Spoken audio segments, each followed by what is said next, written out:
Hello everybody, this is Athar Vedamdar from Phoenix Academy welcoming you all to the video lecture of physics. So the topic of this video lecture is units and measurements.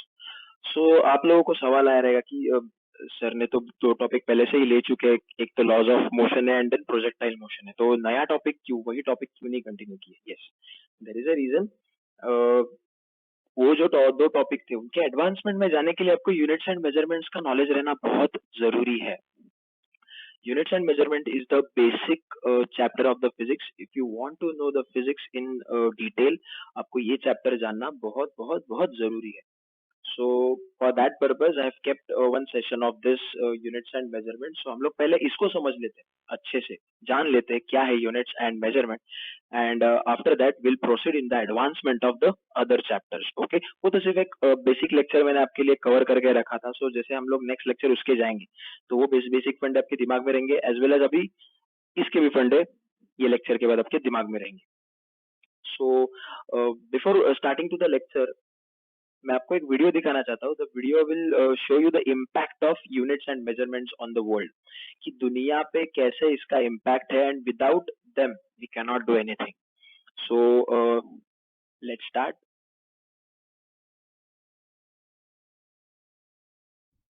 A scientist's measurements must be both accurate and precise. But what's the difference between accuracy and precision? Here's an example. Darts scattered evenly around the bullseye is an example of accurate but not precise. Darts concentrated in one spot, not the bullseye, is precise but not accurate. Darts concentrated in the bullseye is both precise and accurate. In science, inaccurate measurement can lead to systematic errors that can bias data. In turn, biased data can lead to erroneous conclusions. Let's learn more about accurate measurement. Accurate measurement supports the welfare of our society and affects every part of our modern world. Measurement plays a fundamental part in our lives. We measure time to be sure we make a flight. We measure speed to avoid going over the limit. We measure wind speed to predict weather. Measurement is also widely used in manufacturing and medicine. To make accurate measurements, the scientist uses the appropriate instrument, designed to fit the purpose. The type of instrument used to make physical measurements depends on the scale of the object.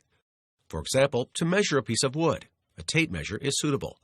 However, a tape measure could not precisely measure a small object. Engineers routinely use a micrometer to measure small objects. Likewise, to measure the distance a vehicle travels, a tape measure would be unsuitable. Therefore, the distance traveled by a vehicle is measured with an odometer. In the case of an aircraft, a pilot will need to measure both the distance and direction. Radar technology provides a way for the pilot to measure both distance and direction. In experimental observations, systematic errors may arise because of problems with measuring instruments. Errors occur because there is something wrong with the instrument, or because the experimenter uses the instrument incorrectly. For example, misreading of a scale will result in erroneous measurements. As well as the scale of an object, the substance being measured determines the appropriate instrument. Gas is usually measured by volume using pressure gauges. Scientists measure the volume of a liquid with graduated cylinders and beakers.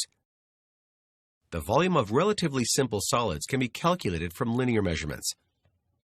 A measurement will be inaccurate if the operator fails to read the instrument correctly. For example, when measuring a liquid, the reading should be made using the meniscus, which is the curved surface of a liquid. In most liquids, measurement should be made from the bottom, the lowest point of the curved surface. In many measurements, the observer must ensure a correct line of sight to avoid parallax error. In most cases, the user's line of sight should be perpendicular to the object being measured. A different angle will give inaccurate readings. Inaccuracy can lead to unintended consequences, not just in scientific experiments, but in everyday life. For example, an inaccurately measured dose of medicine may harm a patient. A truck weigh station must weigh trucks correctly. The result of an incorrect measurement could be an unsafe load, leading to an accident. In many industries, the measurement of force is needed to ensure safety when an object is lifted or during a push or pull. A force gauge is an instrument that gives a readout directly in newtons during a push or pull test. A force gauge would be used to measure the centrifugal force on the chairs of a carousel swing. The measurement would ensure the forces on the chair cables were within safety margins. Imagine if a climbing rope's force rating was measured inaccurately. It could potentially break while being used by a rock climber. Accurate measurements are necessary in so many aspects of our increasingly technological world. Ensuring accuracy ensures that experiments get good results, that people can remain healthy, that technology is safe, and that we better understand how we're impacting our planet.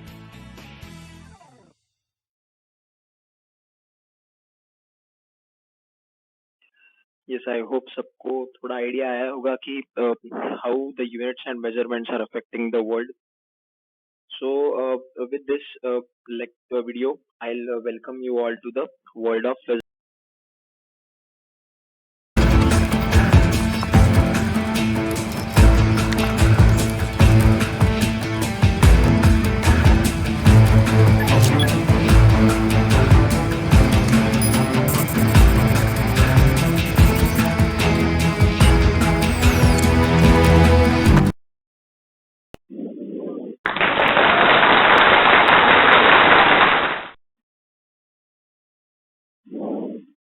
Yes. सो हमारे topic का जो नाम है units and measurements. सो जैसे मैंने बताया कि this is the ABCD of physics. So before learning the advance topic हम लोग ये टॉपिक देखेंगे. सो सर क्या होता है units and measurements? So let's define them, let's understand them before going in the detail. Let's understand what is units and what is measurements. इनको समझ लेते हैं अच्छे से. Yes. So what are units? So before giving the definition of the units, I'd like to give you some examples. मैं आपको अभी examples देके बताना चाहता हूँ कि units होते क्या है. So जैसे आप लोग अभी सबने स्कूल में ओरिगेमी किया रहेगा, तो ओरिगेमी में आप लोगों ने कटिंग, फोल्डिंग, पेस्टिंग, ये सारी चीजें की होगी. सो उसमें ये 2 सेंटीमीटर बाय 2 सेंटीमीटर का कटआउट गारंटी आया रहेगा. तो कैसे किया रहेगा? आपने एक स्केल यूज किया रहेगा, ड्राइंग बनाया रहेगा, फिर उसको कट किया रहेगा, राइट? सो या तो आप अभी थोड़े से एडवांसमेंट में आ गए, तो यहाँ पे अभी स्केल की जगह हम लोग थोड़ा सा एडवांस इंस्ट्रूमेंट यूज करेंगे. इस इंस्ट्रूमेंट को हम लोग बोलते हैं वर्नियर कैलिपर. सो ये बहुत प्रिसाइज और एक्यूरेट मेजरमेंट देता है. यस, ये हमको ये भी पढ़ना है इस चैप्टर में कि ये कैसे काम करता है. Give you a good demonstration of this instruments, how does this instruments work. Okay. So yes, सब लोग अभी लॉकडाउन है तो सब्जी मंडी में जाते हो, फ्रूट्स लेते हो, तो किसी ने आपको बोला कि भाई इतने इतने कीजीज हो, 5 कीजीज ऑफ फ्रूट मेरे को चाहिए. तो आप अभी वो भैया के पास जाओगे और बोले कि यार मेरे को 5 केजी ऑफ फ्रूट चाहिए. तो क्या करेगा वो? Basically he'll take a balance, और बैलेंस में क्या करेगा वो? एक साइड पे वेट रखेगा और एक साइड पे फ्रूट्स डालेगा, and he'll balance and he'll give you या this is 5 kg, right? So वो he'll use a weigh balance. So weigh balance use करके वो आपको बताएगा yes this is a 5 kg, right? So गर्मी बहुत है, एसी लगाया सर. रूम टेम्परेचर हम लोगों ने 20 डिग्री सेट किया, थोड़ा ठंडी लगना चाहिए, अच्छा एनवायरनमेंट होना चाहिए. सो बहुत हीट है ना, तो उसके वजह से टेम्परेचर तो 20 डिग्री सेल्सियस. सो ये 2 centimetre, 5 kg, 20 degree Celsius, what are this things? So इन चीजों को जानना है. यस. तो बेसिकली सबसे पहले हम लोग डेफिनेशन देखते हैं क्या है. Units are the single quantified standards used to compare the measurements. Yes. So ये अभी सिंगल क्वांटिफाइड स्टैंडर्ड्स क्या है? थोड़ा high level of English use कर रहे हो क्या सर? नहीं, को समझाता हूँ मैं अच्छे से कि ये होता क्या है. सो इसी एग्जांपल को ले लेते हैं, फ्रूट्स वाला. 5 केजी, अभी मैं 5 केजी को बोलता हूँ 5 KG is nothing but 5 units of 1 KG. Yes, obviously it's 5 units of 1 KG. तो अभी इसमें हमारा जो 1 केजी है वो है unit. Yes, 1 kg is our unit. इसको हम लोग यूनिट बोलेंगे. अभी देखो अच्छे से बात समझ लेते हैं इसको. यूनिट का मतलब ही 1 होता है. यूनिटी मतलब 1 होता है, राइट? यूनिट का मतलब ही 1 होता है. सो कोई भी हम लोग स्टैंडर्ड क्वांटिटी को सिंगल कंसिडर करेंगे, सिंगल क्वांटिफाई करेंगे, तो वो यूनिट क्वांटिटी हो जाएगा. उसको यूनिट क्वांटिटी बोलेंगे. सो वेट के लिए 1 केजी है. जैसे आप लोगों ने अभी 2 सेंटीमीटर देखा है वहां पे. सो कैन आई से 2 centimetre is nothing but 2 into 1 centimetre. 20 degree Celsius को बोलूंगा 20 into 1 degree Celsius, right? 2 units multiplied by 1 centimetre is 2 centimetre. 20 into 20 units into 1 degree Celsius is 20 degree Celsius. Similarly यहाँ पे 5 units of 1 kg मतलब 5 units into 1 kg. So basically मैं क्या कर रहा हूँ, मैं इन यूनिट्स को 5 टाइम्स कंपेयर कर रहा हूँ हमारे स्टैंडर्ड यूनिट से। 5 times I am comparing, which is giving me 5 kg. Okay, so basically what are units? Units are the single quantified standards used to compare the measurements. So अभी measurement unit समझ गए sir. अभी चलो हम लोग समझ गए कि स्टैंडर्ड है, कुछ तो स्टैंडर्ड है जिसको हम लोग को कंपेयर करना है, राइट। सो अब ये मेजरमेंट क्या होता है, मेजरमेंट क्या फंडा है सर, अभी समझ नहीं आ रहा है। तो चलो वही एग्जांपल लेते हैं। 5 kg is nothing but 5 units of 1 kg। So अभी मैं इसको ऐसे लिखता हूँ, 5 units multiplied by 1 kg is equal to 5 kg। तो अभी ये केस में मैं क्या बोलूंगा, ये केस में मैं बोलूंगा कि 5 kg is my physical quantity. अभी मैं 5 kg को यूज करूंगा, so that is my physical quantity. Multiplication, multiplication is my comparison, मैं कंपेयर कर रहा हूँ, सो मल्टीप्लाई करूंगा। And 1 kg which is unit, unit और क्या मैं बोलूँ, this is a standard known quantity और सिंगल क्वांटिफाइड स्टैंडर्ड क्वांटिटी, यही बोल सकते हैं हम लोग इसको। अगर इन तीनों क्वांटिटीज को अगर मैं यूज करूंगा, फिजिकल क्वांटिटी मल्टीप्लाइड बाय और compared by standard known quantity, तो that gives me 5 kg which is our measurement. So इसको मेजरमेंट बोलते हैं बेसिकली। सो इसी एग्जांपल में हमारा मेजरमेंट का डेफिनेशन भी आ जाता है। So let's see the definition of measurement क्या आता है। So the comparison of any physical quantity with standard known quantity is called as measurement. So मैंने बेसिकली किया क्या, इन 5 यूनिट्स को 1 kg के साथ कंपेयर किया या बोलो मल्टीप्लाई किया। सो मल्टीप्लाई करने के बाद मेरे को 5 kg है। सिमिलरली अगर मैं अभी वो 2 सेंटीमीटर की बात करूंगा, सो कैन आई से 2 centimetre is my physical quantity, multiplication is comparison, and 1 centimetre, 1 centimetre, 1 centimetre क्या है मेरा यूनिट क्वांटिटी है। सो 2 units multiplied by 1 centimetre will give me 2 centimetre. Similarly 20 degree Celsius है, तो यहाँ पे 20 units is my physical quantity, multiplication is my comparison, and 1 degree Celsius is my unit. So 20 units multiplied by 1 degree Celsius will give me कितना देता है, 20 degree Celsius, which is my measurement. So basically measurement क्या होता है, हम लोग compare करते हैं फिजिकल क्वांटिटी को standard known quantity which is unit के साथ। सो आप लोग देख सकते हो। सो इसी इमेज के ऊपर मैं आपको एक एग्जांपल देना चाहता हूँ कि जस्ट इमेजिन करो कि आप लोग अभी फिर से मार्केट में गए हो और आपने बोला भाई मेरे को 1 किलो कांदा चाहिए, I want 1 kg of onions.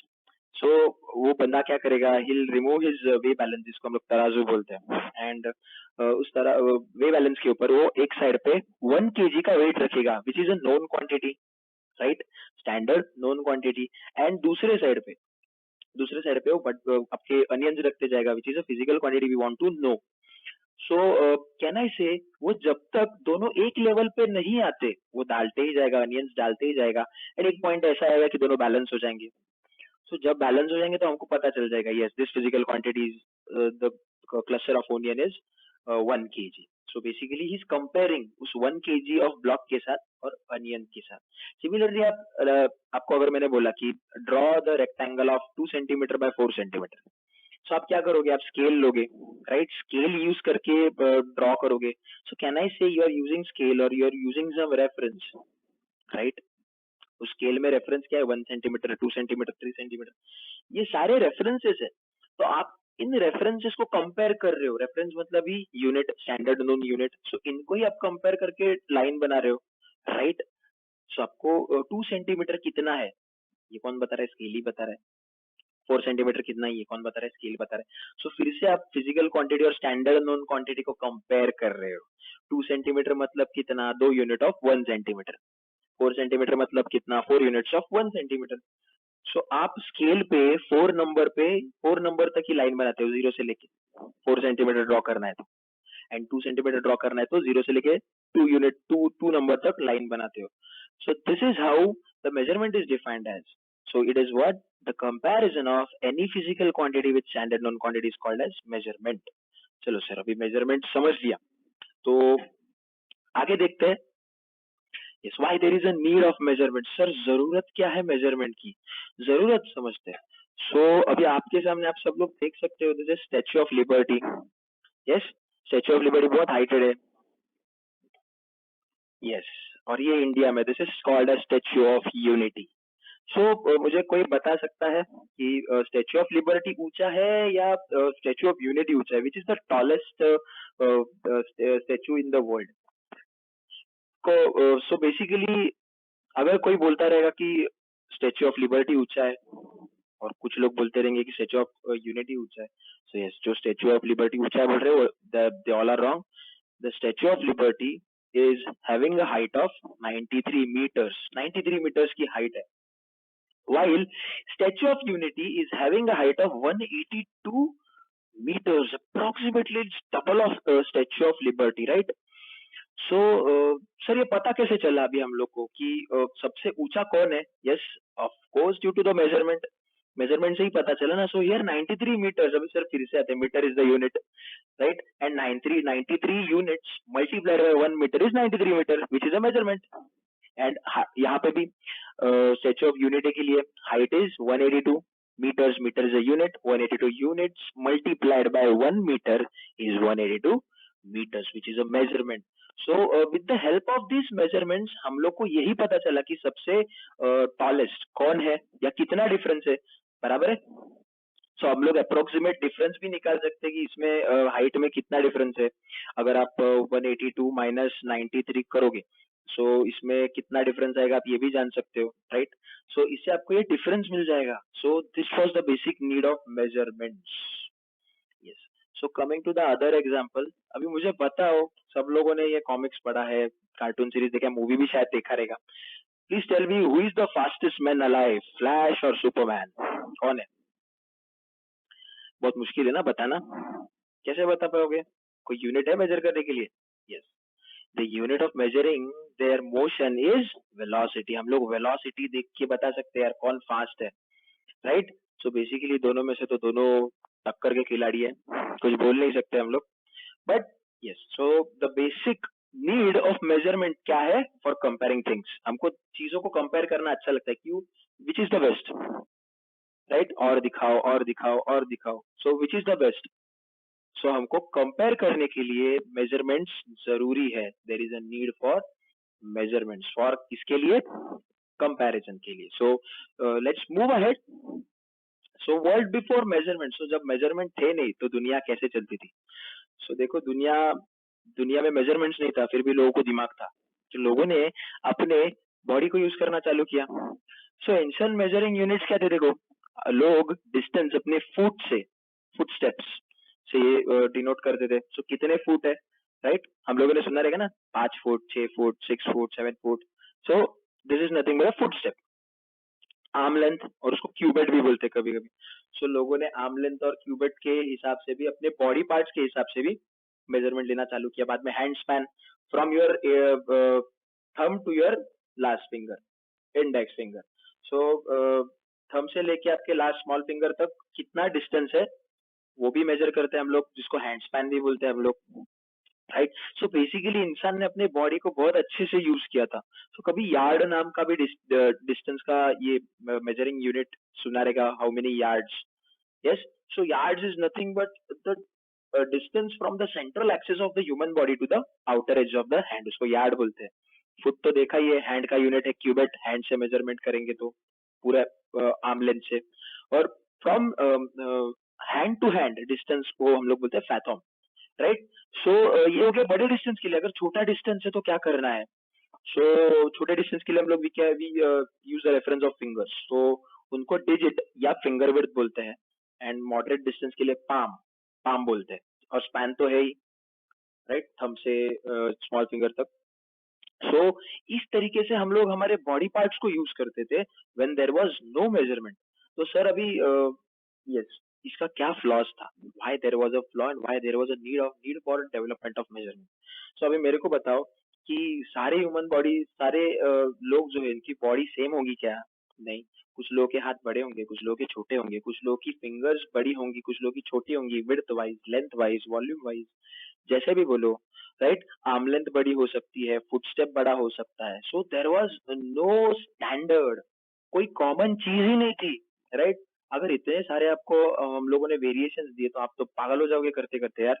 तो वो करना नहीं है हमको. हम लोग को कोई काम इजी करना है, हमको कोई एक कॉमन चीज चाहिए जिससे हम लोग मेजरमेंट कर सके, तो वो कॉमन चीज नहीं थी। तो उसकी वजह से जो हम लोग जो भी इंजीनियरिंग वर्क करते थे या साइंटिफिक वर्क करते थे उसमें एक्यूरेसी आती नहीं थी, राइट। सो एक्यूरेसी नहीं आती थी, तो आप देख सकते हो अभी जो पिरामिड है, अभी थोड़े से तो वो इरोड आउट हो गए, बट उस टाइम पे भी इतने भी अच्छे से नहीं बनाए थे, राइट, क्योंकि इस तरीके की मेजरमेंट उस जमाने में करते थे, राइट। सो जैसे ही मेजरमेंट एडवांसमेंट हो गया, मेजरमेंट का कंसेप्ट आ गया, एक स्टैंडर्डाइजेशन का कंसेप्ट आ गया, स्टैंडर्ड स्केल्स बना दिए, फिर उसका कंपैरिजन होने लगा। सो what is the status of the world after measurement? So now uh, guess guess करो ये किसका इमेज है? Yes, this is the image of Chhatrapati Shivaji International Airport. So कितना ब्यूटीफुली उन्होंने ये आर्किटेक्चर बनाया है। Why? Because they had a very deep and great knowledge of measurement. अगर मेजरमेंट हो तो आप कुछ भी कर सकते हो फिजिक्स में। So why it is called as the ABCD? Because of these reasons. क्यों? क्योंकि हमको एक्यूरेसी देता है, जैसे आपको वीडियो में भी बताया था, एक्यूरेसी एंड प्रिसाइज। सो हमारे जो hand and palm, foot, arm, ये क्यूबेट, ये सारी चीजें हैं, but these are not precise and accurate. So standard create करने के बाद हमको थोड़ा प्रिसाइज एंड एक्यूरेट मिला ना। Yes. So this was the world after measurements. So let's see now. Units तो study कर लिए सर। Units और units के types क्या होते हैं? So let's see. So units को मैं study करने से पहले मैं बताऊंगा कि जब units बने थे, right? बहुत सारे लोग अपनी यूनिट्स डिफाइन करने आए थे, जैसे कि न्यूटन भाई साहब, सर मेरा फोर्स को एक यूनिट लगा है 1 न्यूटन। जूल भाई साहब भी आए कि भाई मेरे वर्क को भी एक यूनिट लगा है जूल्स का। एंड वाट भी आ गए, भाई पावर को भी एक यूनिट वाट का लगाना चाहिए। सो सबने अपने अपने यूनिट्स दर्ज किए यार, और बोला यार बहुत सारी यूनिट्स हो गए, तो इतने यूनिट्स कैसे याद रखेंगे? सो आपको बायोलॉजी में एक बहुत अच्छी चीज पढ़ाई है, पता है? अगर कोई भी चीज बहुत सारे क्वांटिटीज में और उसको याद रखनी है, तो उसको क्या करने का, उसको क्लासिफाई करने का और ग्रुप में रख देने का, राइट। सो आप लोगों ने वो देखा रहेगा, 5 kingdom system, kingdom Plantae, Animalia and बहुत सारा जो भी कुछ था उसमें। सो इसी तरीके से साइंटिस्ट ने यहाँ पे यही सोचा कि यूनिट्स अगर बहुत सारे, तो उनको हम लोग डिवाइड करेंगे अलग अलग क्लासिफिकेशन में। So basically there were 2 classification of the units, याद है? Fundamental and derived units. Yes, fundamental and derived units. So अभी सर ये फंडामेंटल यूनिट्स और डिराइव्ड यूनिट्स है क्या? सो मेरे को एक चीज बताओ, अभी अभी आप लोग एबीसीडी पढ़े हो। Yes, everybody is knowing English. So English पढ़ने के लिए आप लोग एबीसीडी पढ़े हो ना। एबीसीडी पढ़ने के बाद आप लोगों ने एबीसीडी यूज करके वर्ड्स एंड सेंटेंसेस बनाए, फिर पैरास बनाए, right. So can I say ABCD are the fundamentals of English? ABCD and the grammar is fundamental of English, while the words, letters, paragraphs are the derived derivation of this fundamental quantities. So in fundamental quantities या letters से ही आपका word या paragraph या sentence जो कुछ भी बना है। यस, सो बेसिकली इन लोगों ने अभी डिवाइड किया यूनिट्स को, कि कुछ यूनिट्स को हम लोग फंडामेंटल बेसिक यूनिट्स रखेंगे, एंड जो बाकी के यूनिट्स है उनको हम लोग डिराइव रखेंगे। क्यों डिराइव रखेंगे? There is a reason for that. So let's study. So जब इन चीजों का स्टडी हो रहा था, तो सबसे पहले फंडामेंटल यूनिट्स बनाए गए, बाद में डिराइव्ड यूनिट्स बनाए गए, और उसके कुछ टाइम बाद दो और यूनिट्स मिले, सप्लीमेंट्री यूनिट्स। सो ये सप्लीमेंट्री यूनिट्स जो, ये भी फंडामेंटल होने चाहिए थे, बट अभी बस फंडामेंटल का तो भर गया ना क्लास, उनके इसमें जगह ही नहीं अभी। तो सप्लीमेंट्री यूनिट्स नाम के अलग दो यूनिट्स बना दिए, उनको एक अलग क्लास दे दिया, supplementary units. Okay, so let's see fundamental units. So length, mass, time, amount of substance, temperature, current and luminous intensity, इन सबको फंडामेंटल क्वांटिटी बोला गया। तो लेंथ, मास, टाइम तो था ही फंडामेंटल क्वांटिटी, जिसका कोई कंपैरिजन ही नहीं था। बट अमाउंट ऑफ सब्सटेंस, अभी ये पूरी चीज आपको केमिस्ट्री में आएगी, अमाउंट ऑफ सब्सटेंस। अभी सर ये मास और अमाउंट ऑफ सब्सटेंस दोनों सेम ही है ना? मास ही अमाउंट ऑफ सब्सटेंस बताता है? गलत, ऐसा नहीं है। मास आपको उसके अंदर कितना मैटर है वो बताएगा, बट अमाउंट ऑफ सब्सटेंस क्या बताएगा? अमाउंट ऑफ सब्सटेंस आपको काउंट देगा, राइट? काउंट देगा अमाउंट ऑफ सब्सटेंस, वो हम लोग मोल्स में मेजर करेंगे। काउंट देगा कि एक मोल में कितने नंबर ऑफ एलिमेंट्स, मॉलिक्यूल्स या एटम है। अभी आप एक केमिस्ट्री में पढ़ोगे, there is a law called as Avogadro's law. वो बंदे ने बताया था 6.023 into 10 to the power 23 number of elements और atoms or molecules are present in one mole. So number of atoms बताता है या number of elements बताता है. So number of atoms and number of elements and matter, these things are different. So mass and amount of substance is different. तो ये होने के बाद भाई थर्मोडायनेमिक्स भी आ गया.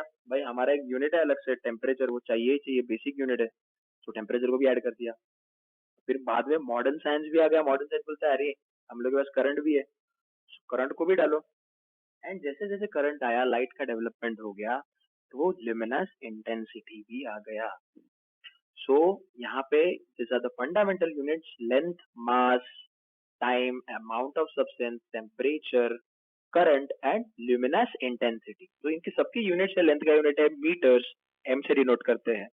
मास का यूनिट है किलोग्राम्स, केजी से डिनोट करते हैं. टाइम का यूनिट है सेकंड, जिसको सेक से डिनोट करते हैं. एंड अमाउंट ऑफ सब्सटेंस का यूनिट है मोल्स, राइट. टेम्परेचर का यूनिट है केल्विन, करंट का यूनिट है एम्पियर्स एंड ल्यूमिनस इंटेंसिटी का यूनिट है candela.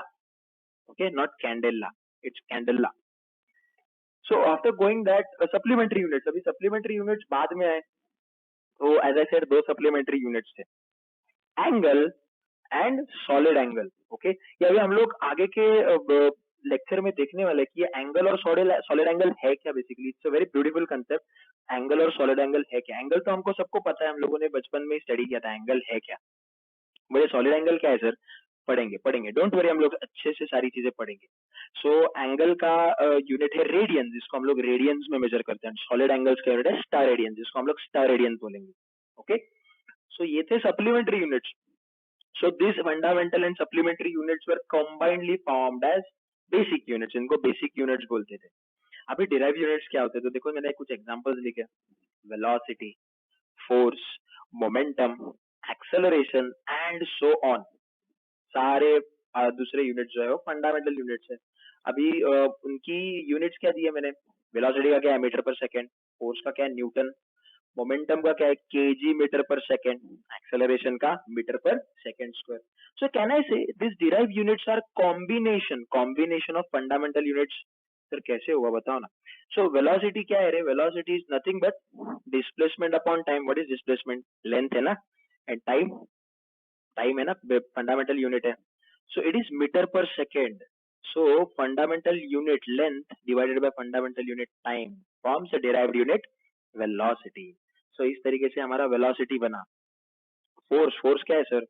Force is mass into acceleration. Sir हम लोगों ने न्यूटन्स लॉ में पढ़ा है, force is mass into acceleration. So mass का यूनिट क्या है? केजी. एक्सेलरेशन किससे बना है रे? एक्सेलरेशन का फिलहाल अभी याद रखो मीटर पर सेकंड स्क्वायर. अभी आगे देखेंगे एक्सेलरेशन बना कैसे. सो KG metre per second square बहुत लंबा चौड़ा है ना, इसीलिए न्यूटन बोला नहीं मेरा नाम देने का. सो न्यूटन लगा दिया. उसके बाद में आया मोमेंटम. मोमेंटम क्या है? Mass into velocity. Kg metre per second है, वो गलती से वहां पे प्रिंट हो गया metre per second square. Velocity का यूनिट है मीटर पर सेकंड.